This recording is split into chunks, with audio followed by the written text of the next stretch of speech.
எங்க போகுதுன்னு உங்களுக்கு தெரியல. அதே போல கர்த்தர் வாக்கு கொடுக்கிறார். தேவை அதிகமா இருக்கலாம், பிரச்சனை அதிகமா இருக்கலாம், உதவி உங்களுக்கு தேடி வரும். எங்கிருந்து வருதுன்னு தெரியாது, வரக்கூடிய இடம் உங்களுக்கு தெரியாது, வரக்கூடிய இடம் இல்லை. ஆனால் ஆண்டவர் வாக்கு கொடுக்கிறார், மகனே பயப்படாதே, மகளே பயப்படாதே.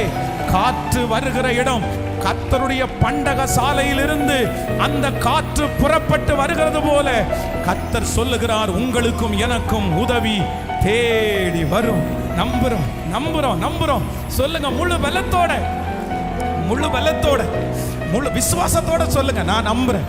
பிரதர் சொல்லுங்க, வாலிப தம்பி சொல்லு, ஏசப்பா பார்த்து சொல்லுது, இது நடக்கும், இது நடக்கும், நிச்சயமாக நடக்கும்.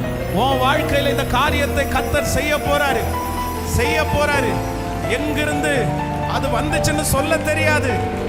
ஆனால் பலத்தினாலும் அல்ல, பராக்கிரமத்தினாலும் அல்ல, தேவனுடைய ஆவியினாலே எல்லாம் ஆகும். கர்த்தருடைய ஆவியினாலே எல்லாம் ஆகும். அந்த கர்ப்பம் தரிப்பதற்கு எங்கிருந்து வருகிறது என்று தெரியாது. மரியாள் ஆண்டவரை பார்த்து